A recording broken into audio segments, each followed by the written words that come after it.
Artificial intelligence is remaking marketing as we speak. And if you're a marketer, you can either get up to speed or get left behind. The choice is yours, and really, it's a no-brainer. Join Jeff Livingston and Greg Verdino as they explore the latest AI news, trends, tools, and ideas that are creating the future of marketing today. This is No Brainer, an AI podcast for marketers. Oh, and just in case you're wondering, yes, I am an AI. Take it away, Jeff and Greg. Hey, this is Greg Verdino, and this is No Brainer. I'm here with my good friend, Jeff Livingston. How you doing today, Jeff? Hey, Greg, how are you? I think this is the last podcast before Memorial Day, which means summer is here, right? I know. I got my summer shirt, my tie-dye. I'm repping it. And I thought you were right out of the 60s with that bad boy. I feel like I'm in my 60s, I think, in a lot of ways. It's so funny. Did you see the most recent Ted Lasso episode where Roy is wearing the tie-dye shirt, and it's like the running joke through the whole show? It's pretty funny. Yeah, you should see that. So I now have such high hopes for this. Episode 7, Jeff. Episode 7. Awesome, man. So yeah, we've got some good stuff coming up. Before we get into it, though, let me just do a little bit of housekeeping, if that's all right. So First of all, we are proud members of the Marketing Podcast Network. If you're not familiar with that network, there are 40, 50 shows by marketers for marketers. Be sure to check out some of our colleagues, lots and lots of great material, and new podcasters joining every day, it seems like. So the network's getting bigger and better. So just a little bit of a plug there for some of our friends out there. And while you're listening or watching our podcast, if you're on YouTube, be sure to give us a subscribe to the channel. Smash that like button, as they say. And if you are listening to us on Apple Podcasts or Spotify or any place else, be sure to give us a follow. And of course, if you could, please rate and review the show. That'll help others like you to find us and get the word out there about what we're doing here as we share what we're learning each and every day about what's happening in the world of artificial intelligence and what it means for marketers. So, Jeff, I'm going to hand over to you. Why don't we give a little bit of a preview of what we have coming up on this episode? Here's your trailer for this episode. In short, we're going to cover some of the news and the developments like we always do. But one of the things that Greg and I are noticing is that there's like this hype wave that just seems to panic everybody. And it creates this kind of almost dystopian naysayer. Oh my God, what's it going to mean for our careers and our future? And we discussed that in depth last week last 2 weeks ago, I guess it was, the last episode. Because we felt like it was important, but we're also seeing some people getting paralyzed by that conversation. So we wanted to frame it up, but then we wanted to talk about how real businesses are actually engaging in AI, and they seem to be moving forward with their implementations in spite of this wave, or perhaps in the face of the wave, and taking steps to make sure that they're not bitten by some of the, shall we say, possible traps that people are discussing. So I think that when you consider the future of AI and what it means to enterprises and making it useful, isn't that where we should be as a marketing profession? Just something to think about. And with that, Greg, I'm going to let you jump into the news. All right. So before we get into that conversation, let's hit on a few things that have happened since the last time we got together. So I think probably one of the biggest stories from the last couple of weeks was Mr. Altman goes to Washington. Sam Altman, CEO of OpenAI, sat down with Congress and, as it was reported by the media, essentially begged for regulation. Now, of course, what we didn't see was the private dinner that he had with 60 or so Congress people, in which apparently he razzle-dazzled them with some kind of a magic show, and people were blown away by the power of generative AI. Surprise. But his hearing was interesting because he was making a fairly strong case for regulation. And the way the media reported it, it's like journalists really bought into this hook, line, and sinker. But to me, it actually seemed, if you digged beneath the surface a little bit, is digged a word? If you dug... Yeah, sure. We're going to go with it. We're going with it. But if you went beneath the surface, there were a couple of things that I noticed that had me scratching my head. One was that he seemed to be talking about regulation of more powerful artificial intelligence systems than the system he has available to the market today. And Right. he actually followed up. There was a blog post, I believe, just yesterday on the OpenAI blog, and we'll share the link to that, where he talked about the importance of regulating superintelligence. So that's not narrow artificial intelligence like today's large language models. That's not artificial general intelligence, AI systems that are capable of doing everything at a human level or above. This is super intelligence. This is like science fiction singularity. HAL 9000, right? Exactly. And so he's talking about regulating a technology that doesn't exist yet, that quite possibly is not even an evolution of large language models, but will come through other kinds of machine learning or neural networks. So in a way, it's almost like he's giving today's AI systems a pass. Oh, they're not powerful enough. At the same Right. time as obviously arguing they are so powerful that they're going to revolutionize the world of work and the way we live. So in a way, he was almost giving OpenAI a pass to keep doing what OpenAI does while saying, go ahead and regulate the future. I think the other thing that was a head scratcher was his insistence on a new agency to do it. And I'm not saying a new agency is a bad idea. Just what we need, another government agency. Right. Maybe there's a role for another knows it's agency. a Republican Congress. But at the same time, though, like the FTC has the ability to regulate AI within it's the FCC. right? He knows that. But it's like but the FTC, the FCC, the Justice Department, Homeland Security, right? All of these agencies do have tools at their disposal to regulate current AI systems and to mitigate the kinds of harms they could have. But he's not even talking about National that. Science Foundation. Yeah. So basically it's let's regulate some future AI with an agency that doesn't exist. So it was a very strange kind of situation and kind of spin of kind of what he was doing there in Washington.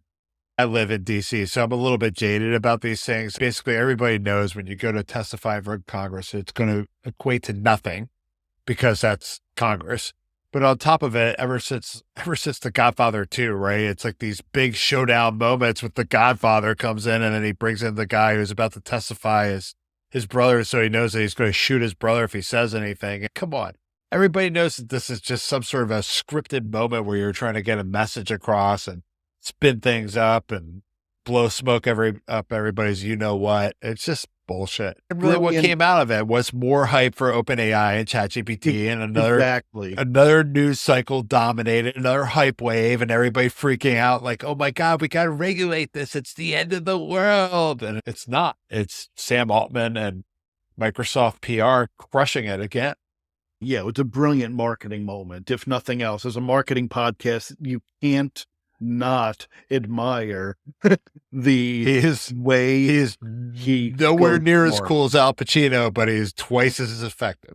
And of course it raises the question too, our business is so incapable, and I don't want to sound like a libertarian tech bro, but our business is so incapable of behaving responsibly that we need to parade in front of Congress and beg for regulation. It's just to me, a very strange situation. And I guess, in a way, answering that question, question, right, is our businesses not capable of behaving responsibly? And that brings us to Buzzfeed, which was another news story over the past couple of weeks where they had another layoff and an earnings call, I believe, of some kind. And Jonah Peretti, their CEO, started to, I think, say the quiet parts out loud. Whereas when they had a prior layoff, he mentioned the word AI in passing and then clarified that they weren't letting go of their journalists to replace them with machines, but they would be using AI to do things like create quizzes and some of that kind of garbage.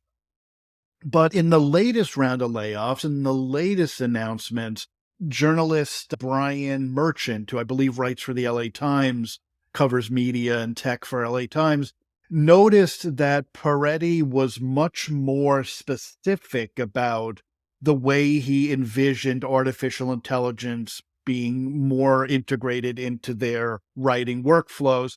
And he essentially did admit that they would be looking at ways to cut journalist jobs and replace those jobs with AI-powered, I would argue, lesser skilled writers as a means of saving money. And he even spoke about the future of BuzzFeed being not necessarily original content creation, but curation, and made the argument that is in fact the future of media, not just the future of BuzzFeed, which I think is a fairly dystopian view of what a news organization should be.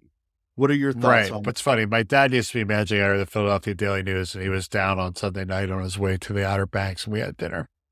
And I brought this up with him, and I said to him, hey, did you know like the first major publication basically admitted that they're going to basically start replacing people with AI? And he goes, oh, you can imagine him getting all steamed up. Oh, who did that? And I said, BuzzFeed. He's, of course. Go figure. They're the bottom feeders of the internet. Like even when they were breaking stories about the presidential crisis that was occurring during the last administration, when a story came out from BuzzFeed, everybody took it less seriously than all the other ones. And it's because Ashton Kutcher founded it, right? Wasn't that his thing?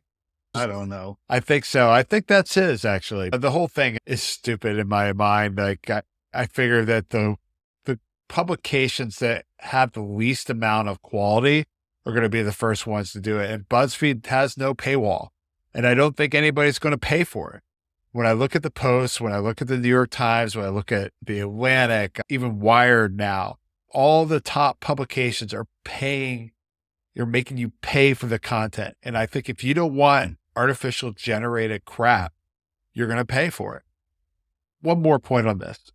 The Washington Post has been using generative AI to assist its reporters for more than 5 years now. Okay. So this is not new again. To me, this is the same old hype wave where we're dealing with this kind of crazy, like over dramatic approach to it, when in reality, smart publications are already doing it. I bet Jeff Bezos read that story and was like, I've been doing that for 6 years. It just doesn't mean anything. It's just, again, I think reporters are bugged out.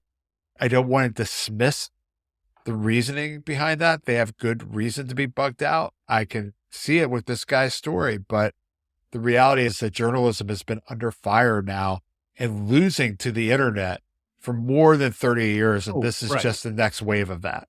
Absolutely. And so it's interesting because if you actually zoom out, and we're getting a little bit off topic here, the narrative is AI is taking jobs, or will AI take jobs? And yes, we fed that narrative and fed right into the hype in our last episode. But it's not that AI is taking jobs. But did we? I don't know. We debated it pretty heavily. Yeah, we did. But the proper framing probably isn't will AI take jobs? It's will unscrupulous, profit-driven CEOs use AI as an excuse to eliminate jobs in their organization in the name of efficiency. There's nothing that says AI has to be used to eliminate human roles or to degrade the quality of the human work experience, right? That's all about what we as humans choose to do and what workers accept. And that's why you're seeing things like the writer's strike or whatever, where people are saying we're not going to accept it. But that's a whole separate topic.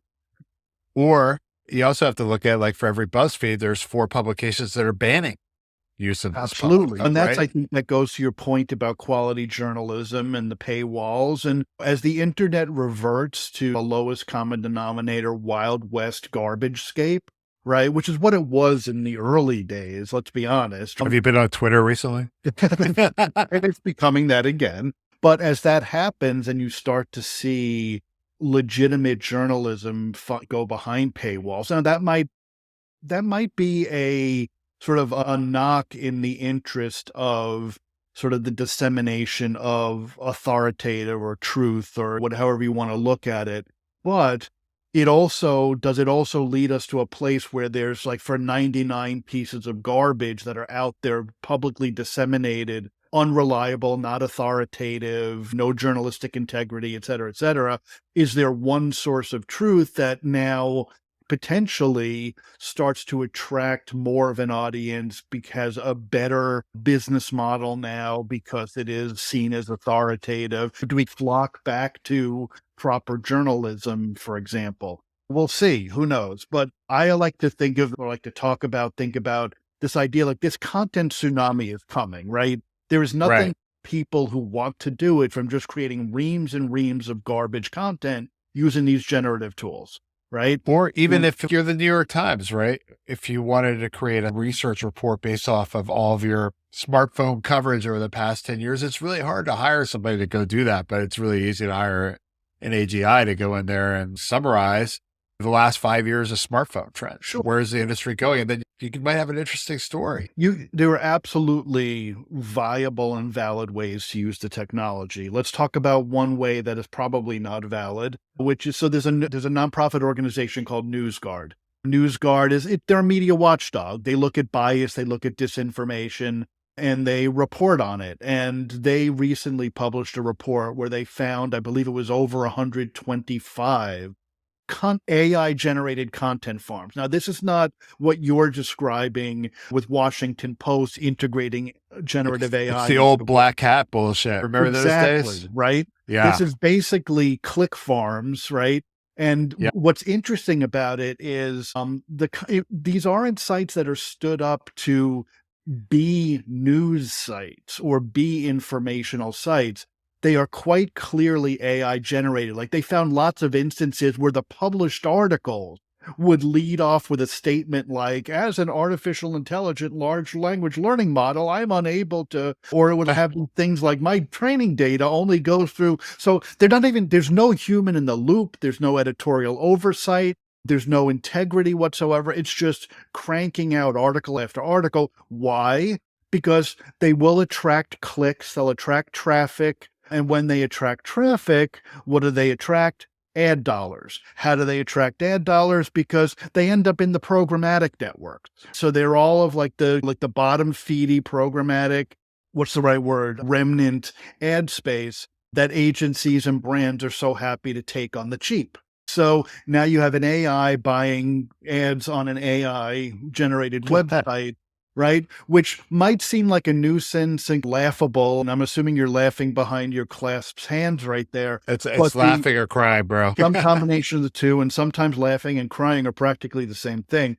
But yes. But I mean, think about it from an advertising standpoint. You're going to be blowing dollars against these sites, and 125 sites is just the beginning. It's going to be 125 million sites, right? Because as soon as people realize, oh, we can make a quick buck before a brand says, wait a second, this is a safety issue, I need to shut this down. And before the programmatic networks figure out how to police for this kind of stuff and not run ads at those sites, it's a crisis waiting to happen in terms of paid advertising. Forget about disinformation and misinformation. So it's there's a lot of kind of crazy stuff going on. And yes, this all feeds into the hype. Yeah. But it also shows bad use cases or use cases where somebody thinks they're going to make a buck and it's making things worse. Yeah. And it makes the possibility or the ease with which a marketer can build a viable use case around AI is so much more complicated.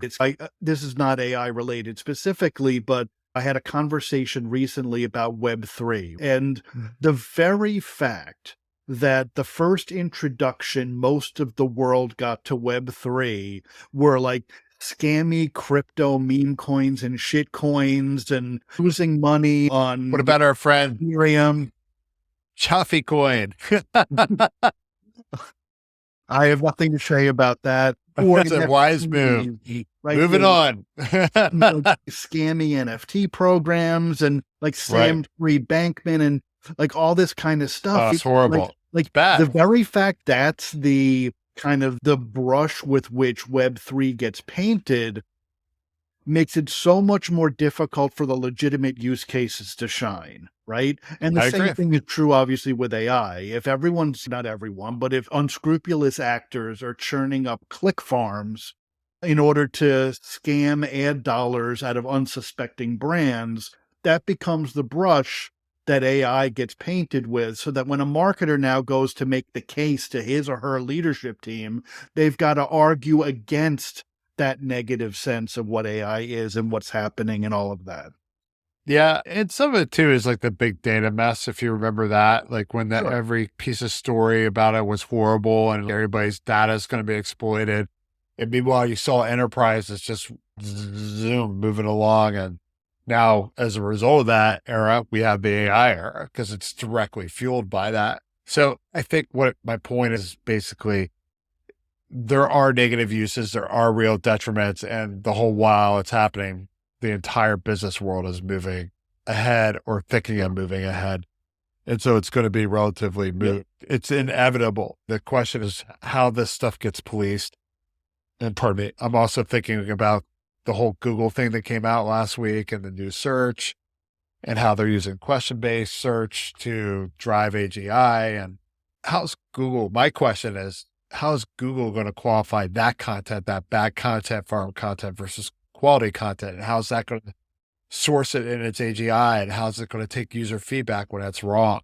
This is the kind of question where I think we really need to get into it. And we do know one thing about Google and the way it indexes. And this to me is, just let me be clear, it's much more relevant than the Microsoft view of it. And the reason why is 93%. That's how much of the search market they have. So if you have a company that's going to continuously try to improve how it's looking at content, whether or not it's useful, so that people stay on search and continue to get sourced ads, there's always a motive. But then I think we may end up in a good place with this. But I think we're probably in line for some real disastrous outcomes. And the other thing that I really like that we brought up from your earlier thread about the quality journalism is the sourcing of data is going to be absolutely critical. And I think that there's going to be a recognize the full moment where somebody says, I saw this on ChatGPT or I saw this on Bing or Google. Oh, what was the source for the commentary? Oh, I don't know. Yeah. Okay. Yeah. Great. So you're an idiot.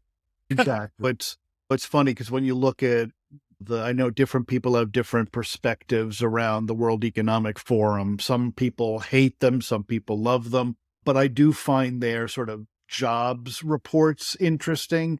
And it's interesting because like their most recent jobs and skills report, what are the things that rise straight to the top? Yes, it's technical skills, digital literacy and AI skills, but what do you see? Things like critical thinking rise right into the number one spot. Why? For the very reason you're describing, right? That you can't uncritically accept what's being served to you by an AI driven system until you have a level of trust in that system. And even then you probably would be wise to fact check and make sure the sourcing is correct and accurate because you don't know.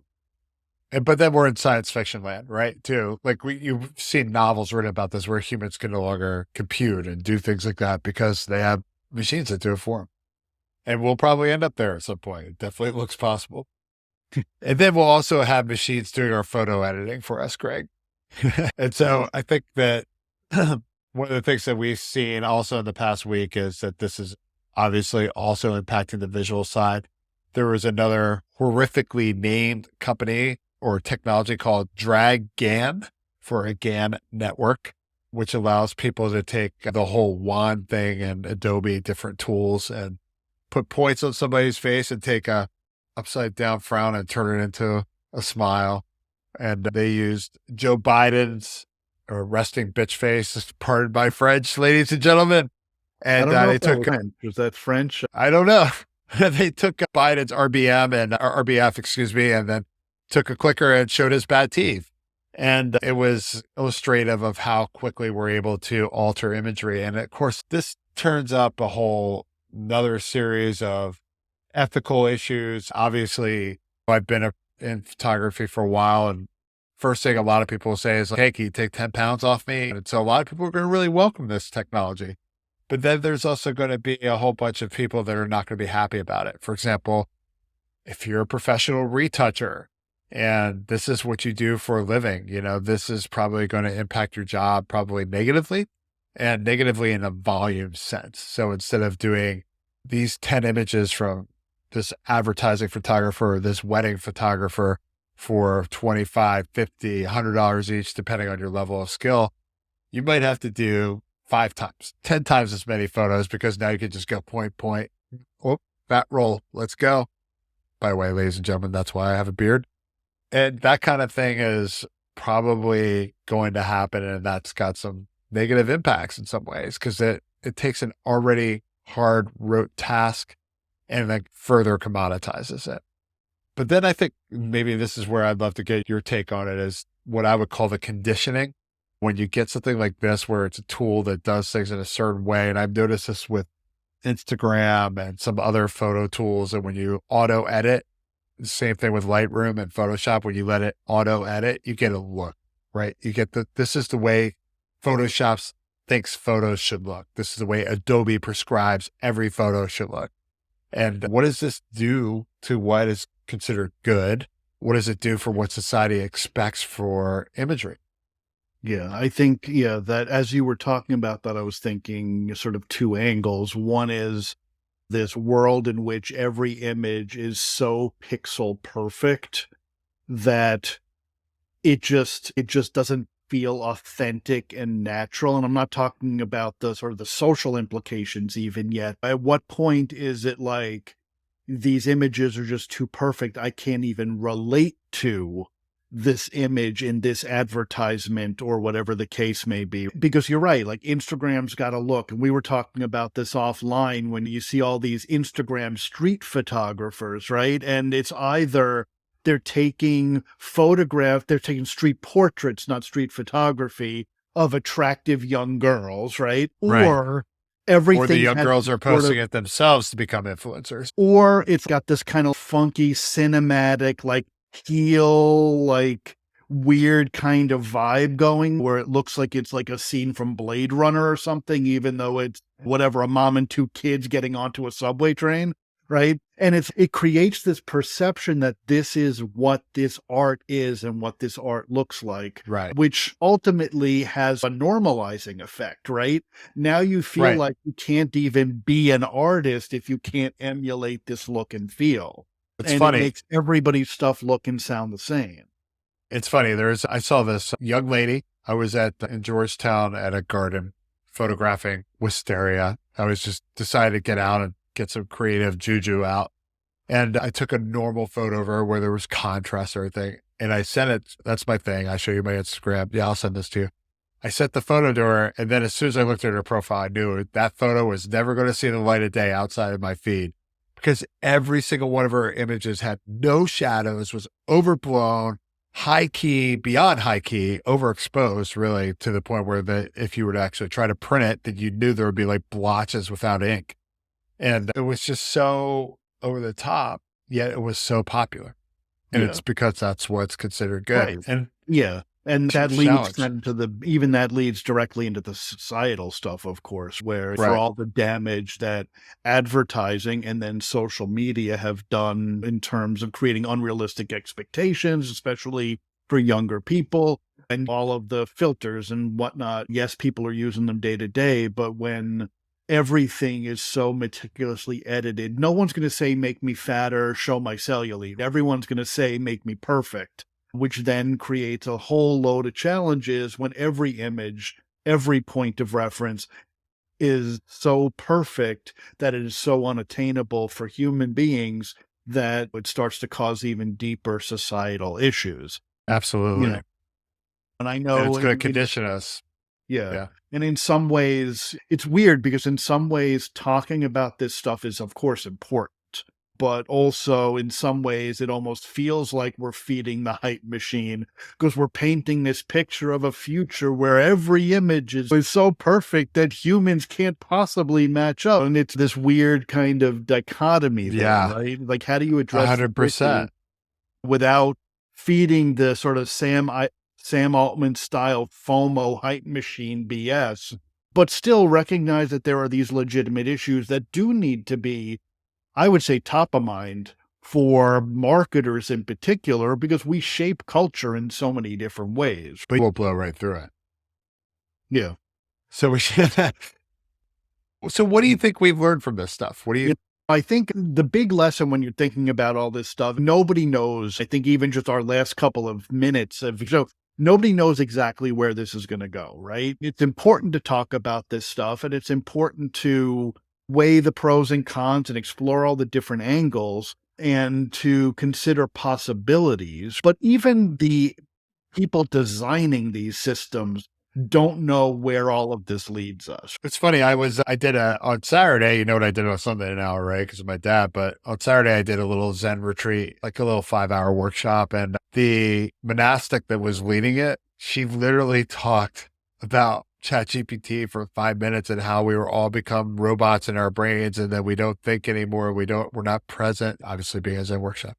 We're not emotionally present and can't see and smell and feel the world. And what does it mean for the future? And I'm like, holy shit, I can't even get away from this stuff. I can't get away from this stuff. Go to a retreat. It's freaking here. So it's clearly dominating the entire public's mindset. AI is everywhere. Yeah, it's firmly cemented itself into the public consciousness. Again, in part due to the brilliant marketing that big tech has put behind the marketing muscle big tech has put behind this. It's all over. Epic. It's in the press. It's interesting though, because it sounds almost in a way, maybe annoying that you went to go unplug for 5 hours and do this retreat and smack in the middle of the retreat, there's ChatGPT again. It's interesting, right? Because no devices, no talking. And here they are, ChatGPT. It also points to the idea, and as is the case in so many instances, that the technology is too important to leave to the technologists, right? Yeah. And that's why you have philosophers and linguists and social scientists and economists and marketers like us and Buddhist monks, for that matter, weighing in on this. And I think that kind of dialogue is important. And actually, as we get into the discussion later about enterprise use cases and implementation, having those diverse voices around the table is actually an important piece of the implementation. And I think one of the news stories that we're going to talk about to frame that next set of conversation shows that some companies are actually thinking about it, and then actually enterprises are concerned about the ethical implications, which they should be if you're going to make it workable. You don't want to set yourself up for a big, huge black eye, so to speak, with when you launch your service or you implement this into your regular offering. Yeah, that's exactly right. And there are the internal issues, right? How do I implement this in a way that is human friendly or human first so that it lifts my workforce rather than diminishes what they're all about?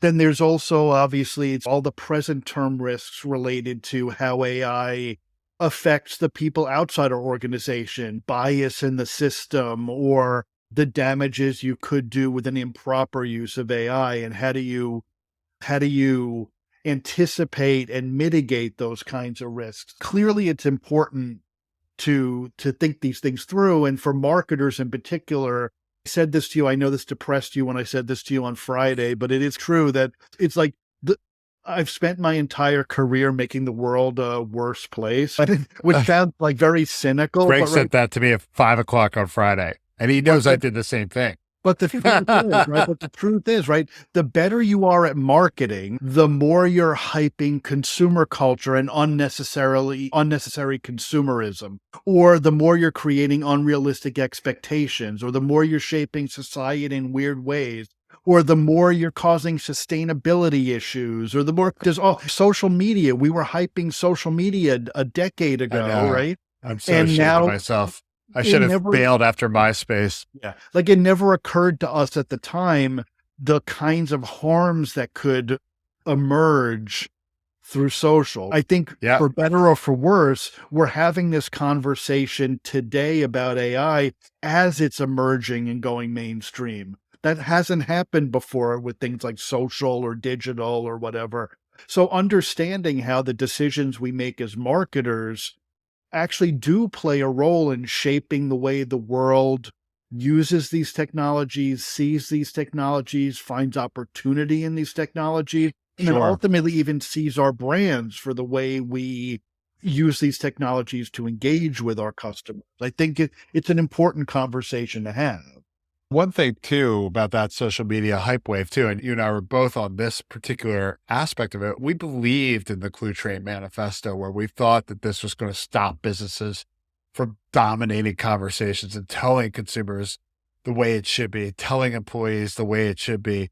And what happened, we had the Arab Spring. We all thought that was the moment where we could really see this at the ultimate, from my book, the fifth estate level where the crowd takes over.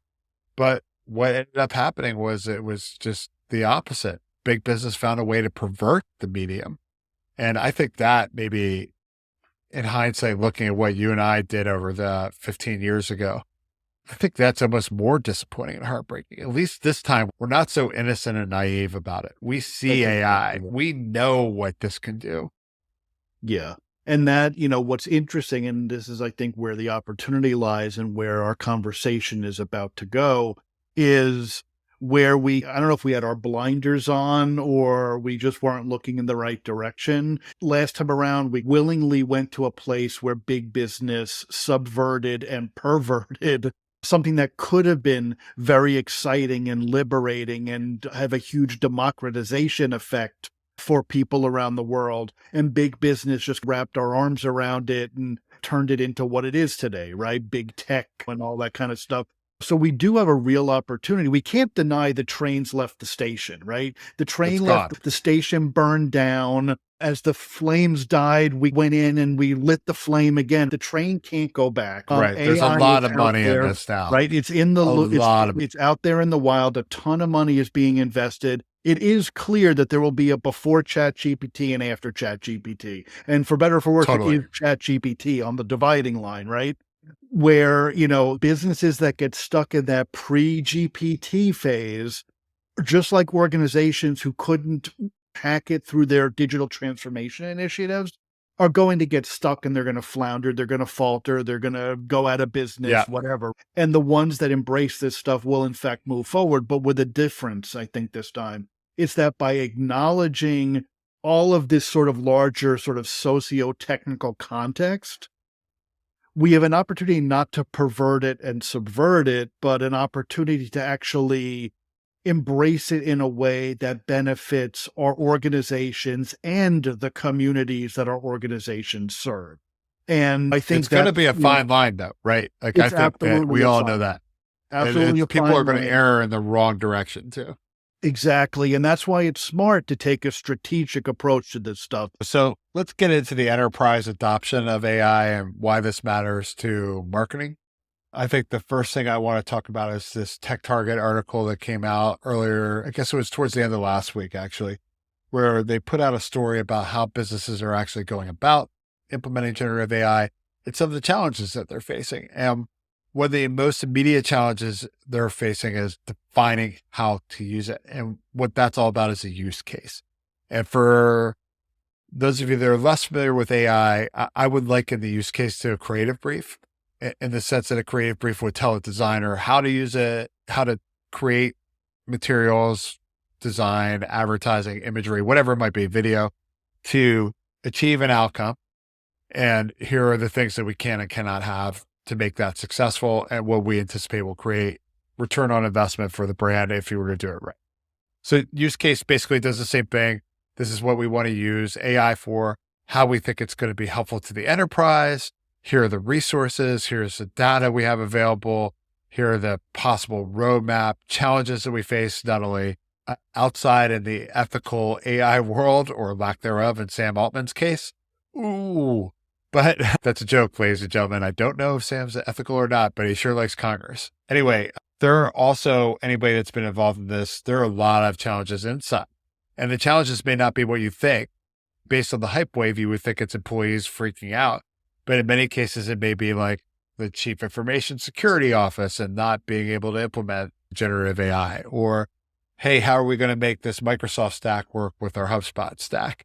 That kind of stuff. So there's a lot of challenges that companies are facing with that. And then the other aspect of it is also the GPUs, right? Which are the computing units that are so valuable to help process AI. And I think what was interesting in reading, for me in reading that article, was that told me that a lot of companies are saying, hey, we know that there are all these cloud solutions, but we need to have this on-prem. We don't want this off campus. We don't want to put it in the cloud. We don't want to put it even in AWS or Einstein GPT superior version with all the extra money. We want this on-prem and we want the implementation there so that we can make sure that the data that's being fed into it is controlled and that the outputs are controlled. And that tells me that basically there's a big, huge lack of trust with what's being created by these more large language kind of consumerish models. Do you want to chip in before I go on to the next I guess story? I'm wondering too, maybe this is a rhetorical question.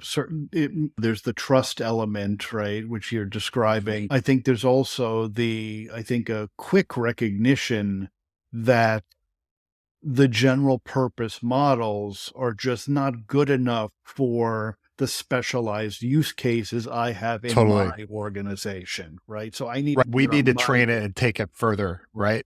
And I need to not just provide my data, but I need to potentially even shape the algorithms, right? And I need to do it in a way that is consistent with not just my use case, but my technology policies and all of those sort of things too, right? So like, for example, I think, and I'm just going to draw it out. I totally get where you're going. Just for other folks, but the hallucination issue, for example, with GPT-4, if you're the economist and you're looking to use generative AI to, again, use that kind of report mechanism that we were talking about earlier with the New York Times, you want to create research reports based off your archives, but you don't have the budget to hire folks. You may do this, but you don't want to see that hallucination issue. So you really have to figure out what's the bug that's causing that. The other thing too is the intellectual property issues are significant. And if you're a bank, for example, are you going to really want to put all your consumer data into one of these things? Yeah, I need to have some of this on my campus. I need to be able to lock it down and make sure it never sees the light of day. Otherwise, I'm going to be in front of the FTC. I'm going to be in front of the SEC. I'm going to be getting prosecuted for all these Sarbanes-Oxley challenges. So I don't even want to get into European banks because that's worse. Significant challenges. So let's move on though, because I want to get into the larger conversation. IBM launched WatsonX, which is its version of this. A little late to the game compared to some of the other big players, but I think what was different about the WatsonX implementation was WatsonX governance. And what that does is it specifically addresses the ethics issues of deploying AI. It puts guardrails around to protect companies from bias and false information liabilities, and possibly worse problems like the leaked data we were just talking about. And so IBM then thinking about this is, hey, if you're working with IBM, you're working with a conservative, probably business, you don't hire IBM to be cutting edge on the forefront of the world, right? You're hiring IBM because you want it done and you want it done right. And that's like the old saying about IBM. If you want to be safe, hire them. And clearly they're thinking about their customer base and how they're going to want to implement this. And they're going to want the guardrails. They're going to want to ensure this is ethical. They don't want to ever hear their name in the New York Times for some sort of a data issue from their AI or some sort of generative AI saying something horrible while somebody's trying to buy a car from them. To me, this is, a real recognition that I'd say like the more pragmatic vendors are looking at this. No, man, we got to lock this down.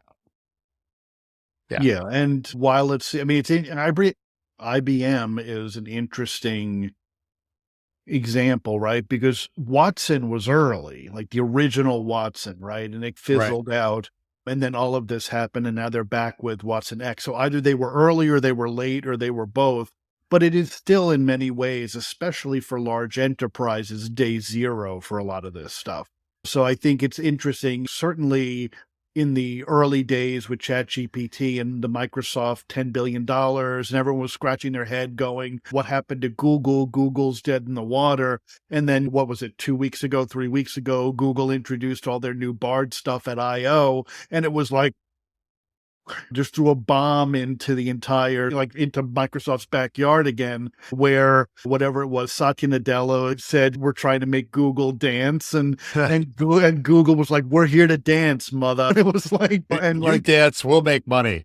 Yeah. And so it's all of these early prognostications over who's going to own the market are so early. Yeah, it's So crazy. especially when you look at, to your point, the largest of large enterprises, the most complex of complex industries, the regulated industries, you can't count IBM out. And to your point, if they're making governance right into the core of WatsonX, that makes it a much more palatable solution for an organization where governance is top of mind.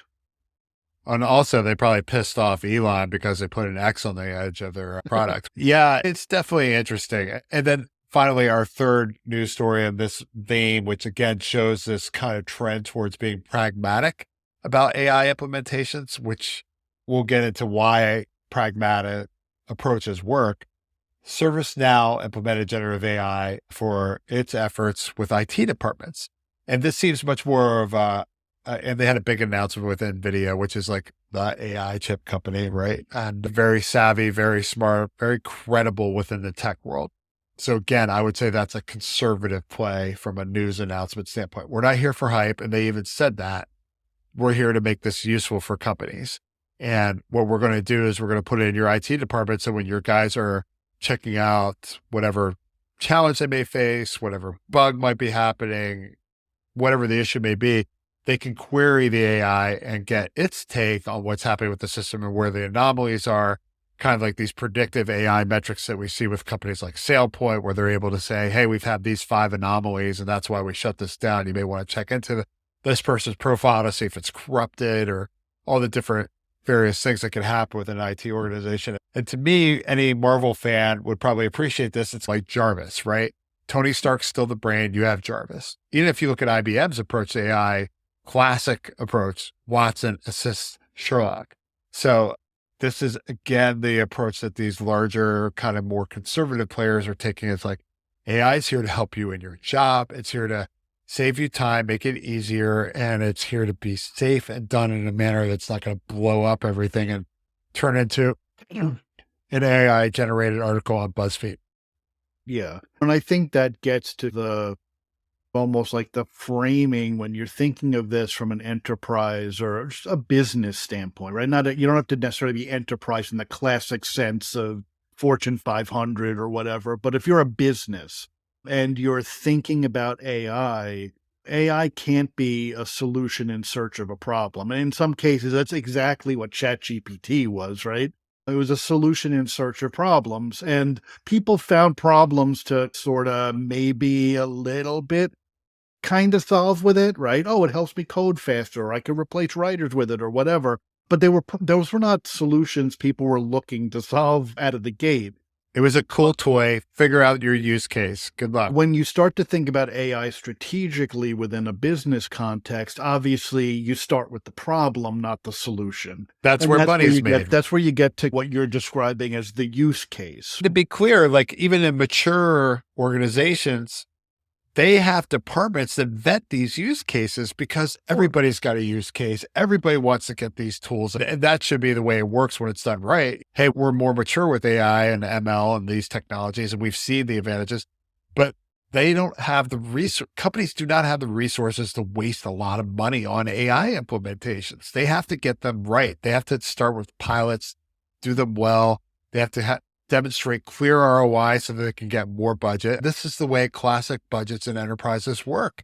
So you have to 100% make sure that you're generating returns. I'm sorry, I didn't mean to steal your thunder. I get passionate. But you're absolutely right. And that's really at the heart of any good use case is benefit to the business and benefit to the people who do business with the business, whether you call them customers or partners or clients or whatever, right? There needs to be a win in the use case. And the win can come in a variety of different forms, but there has to be a win, right? So you might think on the one hand around automation, right? And that's all about efficiency and saving money and improving productivity and things like that, which has been, I think, at the heart of the generative AI story, sometimes to a fault, right? Where it's, we can get rid of workers, but certainly at a minimum, done responsibly and ethically, certainly it is, we can allow our workers to be more productive in the work they do, right?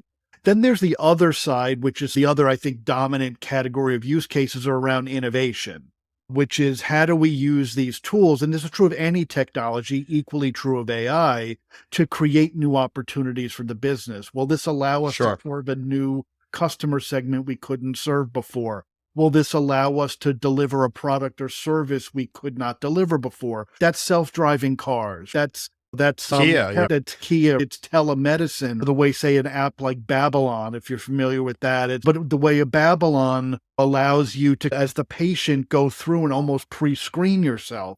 And there's AI behind that.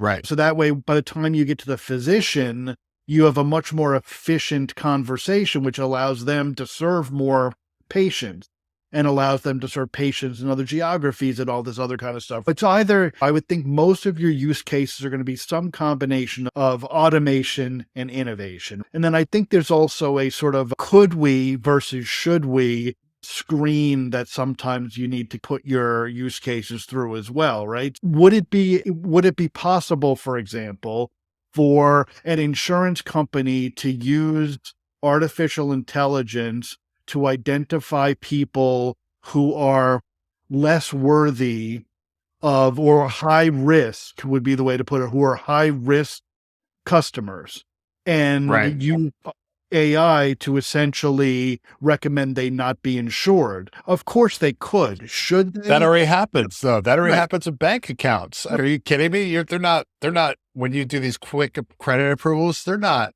having a human look at that. That's all based on your credit history and all your transactions and all your current accounts. Right. That's an algorithm. Yeah. And there's right and wrong ways to do those kinds of things. If it were truly, let's say, demographics blind, but transaction specific, that's one thing. If instead they said, if you live in this predominantly Black neighborhood, you're going to get dinged, obviously that's an unethical use case. Or an instance where they said, Geoff, you're some like old dude in your mid 50s, we can't give you life insurance. It's early whatever. 50s. But so there are some very basic sort of business cases, right? Do we use this to automate and therefore create efficiency in the business?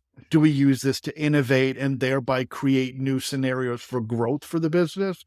And then applying that sort of ethical screen or this responsible screen around, is this a responsible, a fair way to use this technology that isn't going to inadvertently or explicitly do damage to our brand, our reputation, and more importantly, to the people we serve?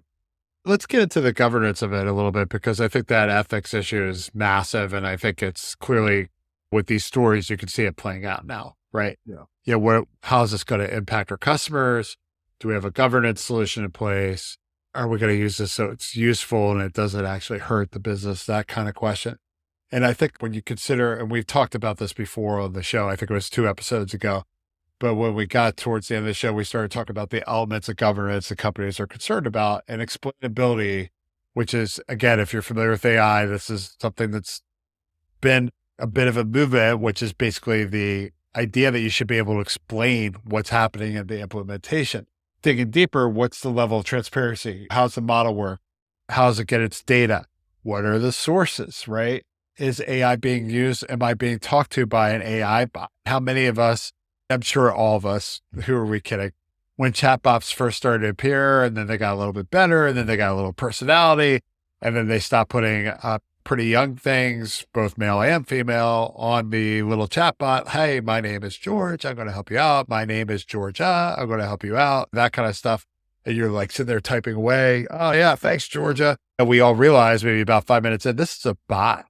This isn't real. And how much better would we feel if we knew that it was Alexa and not Georgia? And that kind of thing is really important. And explainability is essential. I'd love to hear your take on that. Yeah, no, 100%. And there have been some studies where, consumers who, are part of the research panel have said that they want to know when they are interacting with an AI, and they're leery of the way brands will be using AI. Now, part of that sort of sense of leeriness, probably not a word, is because of all of the hype and all of the FOMO and all of the FUD and all of the fear But consumers do say that they are leery of the ways in which brands might use artificial intelligence to make decisions about them, to target them, to engage them, Sure. right?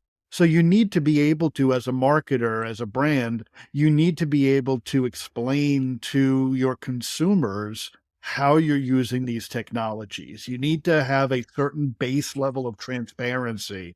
You need to be clear and open about it, but also, again, responsible about it. And you'll be able Right. to assure them that their data is not being used against them, it's being used for them, so to Well, speak. a great example of that, I think, that people don't realize is happening, or some people do, is the whole job market thing with how algorithms are being basically used to throw your resume.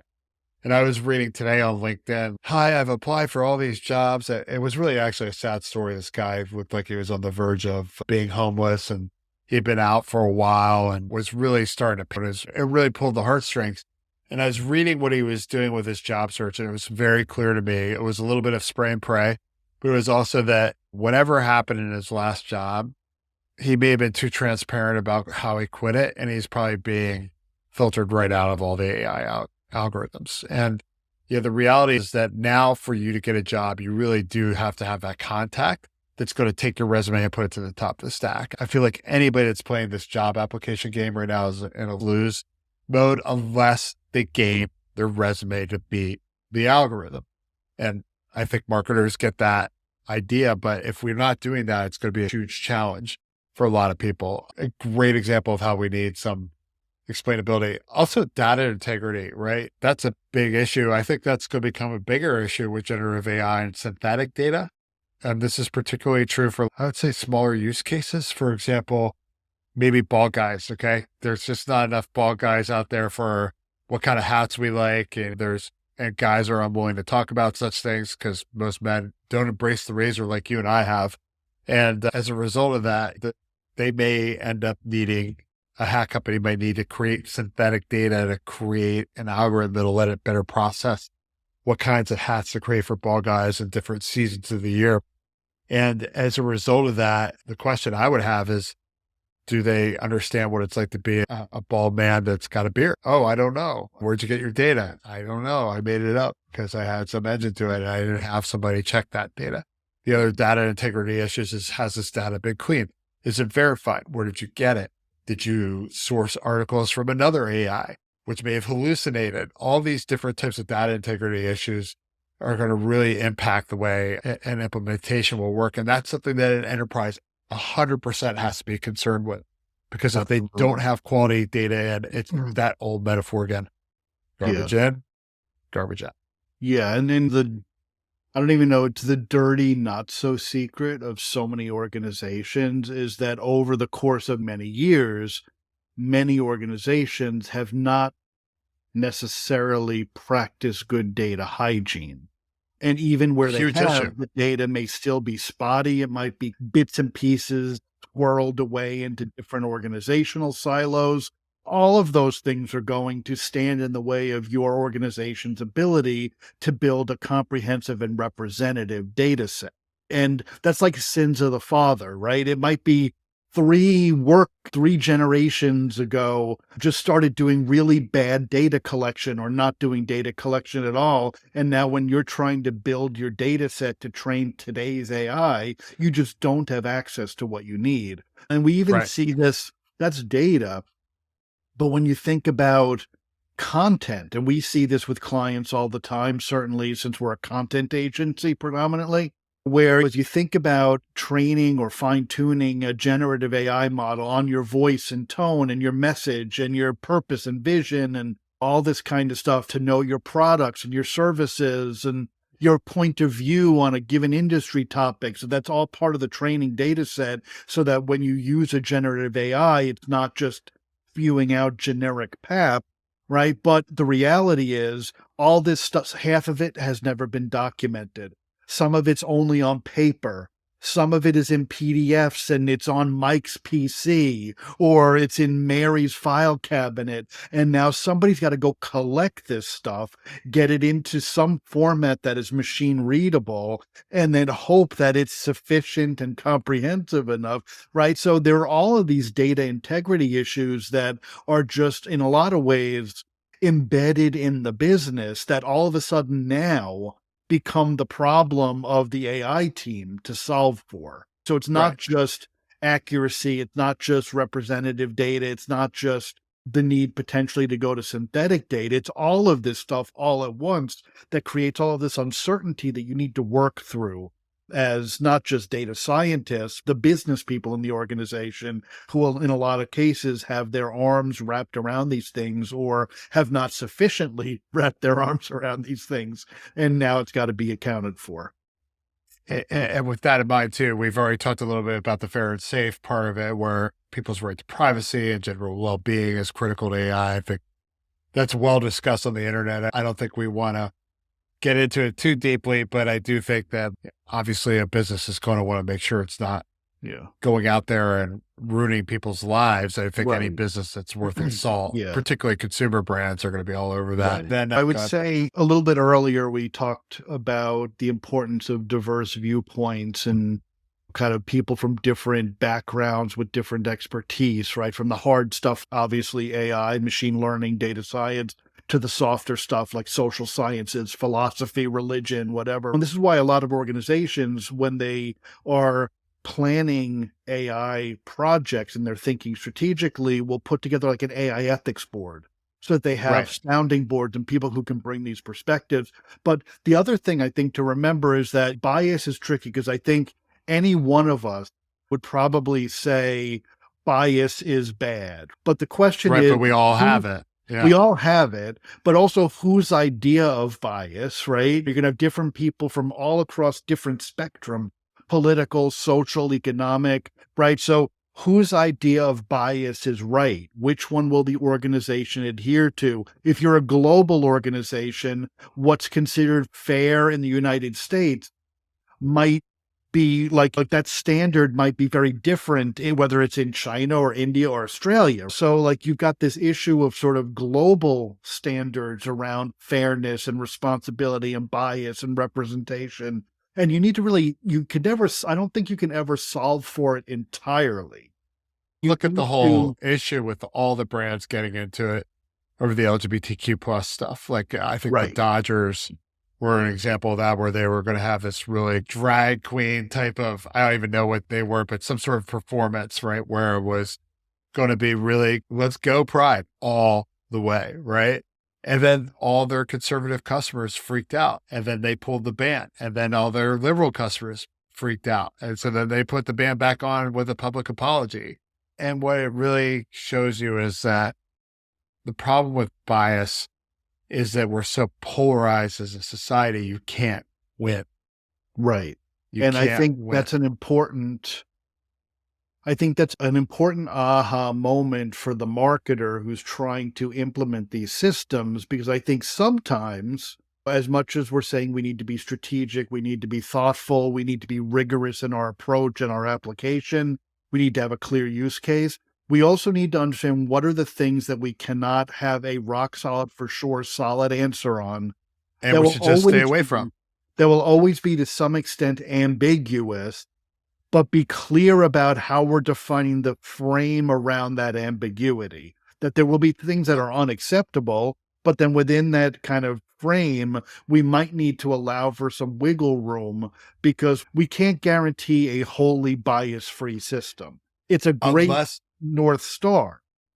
Unless the brand decides to go in that direction intentionally. So I think Disney is the example where, no, we are going to fight for LGBTQ plus rights, and we don't really care what you're going to do, Ron DeSantis. We're going to fight you tooth and nail. And you have to make that intentional decision. And that's a decision that goes beyond just ethics concerns. Right. That's like a corporate mission. Strategic decision, right? But even in that scenario, with as distinct and consistent position on that topic even then, Disney is not going to be able to 100% guarantee that there is zero LGBTQ bias in its AI system, for example, because it's got 100%. data that goes back 70 years. Even some of its actors and actresses, right? Like they don't know. And sometimes look what happened with the whole guy that's playing Kang, right? Here's a guy that suddenly now has Me Too issues. Big time, when we don't it's like domestic violence. It's not same thing.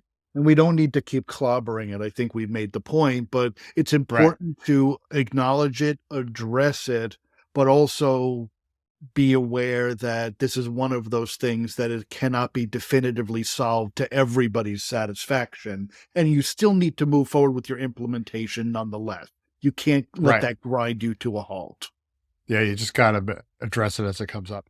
Okay, let's wrap this thing. Security, that's obvious. Everybody knows why you need data security, and you also want your AI system secure, because the last thing you want is to have a rogue AI going nuts and saying all sorts of crazy things about people or your product or anything. We could just see the things that happen all the time whenever anything gets hacked on social media. And then there's all the stuff that happens on the dark web, which unfortunately I'm privy to due to some of the jobs that I can't talk about that have happened in the past. But the cleanup is epic. You never really want to deal with those things. And then finally, it's the human, right? This is the obvious thing. We touched on it with the WatsonX, right? Or the Service Pro. This is your Jarvis thing. Having the human in the loop that's driving, or at least checking to make sure that this thing isn't going off the rails, is probably going to be very essential for at least the foreseeable future until these technologies get a lot better. And I think that's part of that whole governance strategy where, hey, we're not going to just let this thing loose on the internet, right? We're going to make sure that things are right and that there are fail safes and checks and balances in place. Yeah. And it's that kind of, yes, for sure. And I look at all of these things, and in my mind, they ladder up to this idea of trust, right? And why trust is central to any AI system implementation. And it's trust at every level, right? Your customers or prospects, consumers, need to trust that you're using AI in an ethical way that is not harmful to them, that's transparent and so forth. As a user, you need to trust that you're not being disintermediated, that your job is not being degraded, that you have agency, and that the systems that are being deployed are in fact workforce positive. As a leader in the organization, you need to trust that the system is actually providing accurate output, right? Because bias, of course, there's the socio-political aspect of bias, but a biased system that has either biased data or bias in the algorithm will produce biased outputs that could result in bad decision-making, right? You may make a poor decision for your business because the output is not good, and your executives need to trust that whatever's happening in that black box is actually providing them with viable, reliable information for decision-making. Or you don't trust it. And that was also one of your points that we had in the show notes when we got ready for this, was trust but test, right? Sure. When does it become trustworthy? Right. And if you take that approach, okay, we're going to go incremental with this until this proves its value, which I think is actually the approach a lot of enterprises are taking, and maybe the way a lot of marketers should approach this. Then it becomes something like, hey, this has got a lot of potential. Let's see where it goes. But hey, let's not be stupid about it and go hog wild 100% full throttle. No way. We're going to let this thing evolve, and we're going to make it smart, and we're going to make it useful. And Absolutely. So with that, let's get to the no-brainer and take this bad boy home. I'll do the brainer first, obviously. Got it. I'm me. Because you're you. Because I have a cleaner shave today. I don't know that, by the way. But anyway, so I think the question for everybody is, what's your use case? What are you doing this for? We've seen this before with all sorts of organizations. What are your goals? Okay, this is a great idea. What's the ROI? I think with AI, that question is increasingly going to be, what is your use case? That's wonderful. I'm really glad you're excited about this technology. What's the use case?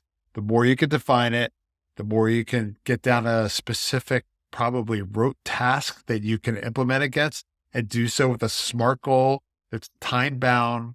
And time bound with AI, I think you got to be a little bit loosey-goosey with it. If you say, hey, we've got a 3-month project to see if this works, and it goes 4 months, okay, that's fine. But what you can't do is what happened to Facebook with Zuck's horrific metaverse disaster, where he just went on, and next thing you're $20 billion down the hole.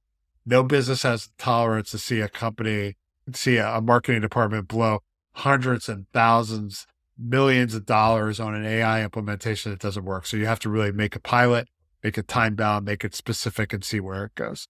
What's your use case? Awesome. And that, I guess, brings us to our no-brainer again, because who's going to deliver the no-brainer other than this guy? But I guess maybe I'm going to bring us back to the earlier part of our conversation, and maybe this is almost comes under the banner of the unworthwhile use case, or the unproven, or the suspect use case, which is really about journalism, but also about content, rocky times ahead, right? That we are, as I said earlier, we are on the brink, or perhaps even already in the midst of, a content tsunami, right? We can expect lots and lots of crap content to be generated by, let's say, less than honest actors using these tools for the wrong reasons. And I think as a marketer, you need to think about what this means for you, because on the one hand, it means that you are now shouting against even more noise than ever before. On another hand, as we discussed, as it related to the content farms, this might mean your ad dollars are will be supporting this content tsunami in not a good way. And you might be throwing ad dollars away in the scenario, and you need to get smart about that.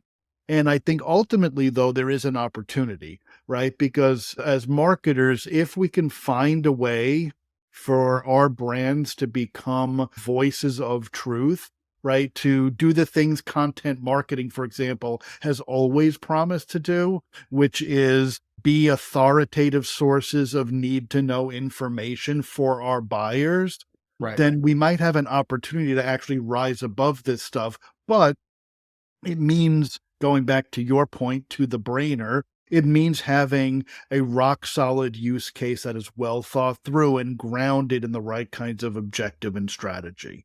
So with that, Geoff, I think we've gone on for plenty long enough. I'm going to hand it to you. Why don't you see us out for the day? 100%. Everybody, if you're in the United States, have a great Memorial Day weekend. And hopefully you'll also take a moment to acknowledge those that made the ultimate sacrifice for our AI freedom. That's a joke, but freedom in any way. And it is a serious topic. So let me not make bad jokes. Let's keep the good times rolling. Thanks for listening to us through the Marketing Podcast Network, or however you get your podcast. Subscribe on YouTube and hit the like button. If you are listening, please subscribe on iTunes, Spotify, and give us a rating. These things really help us go and get other listeners out there and sharing stuff. And please do also consider sharing us on social media. Last but not least, please visit nobrainerpodcast.com. We take questions, we take requests. So if you have an idea or a topic you want us to pick up, please put it out there. We're definitely happy to do. And also you'll see a lot of past episodes. And with that, peace out.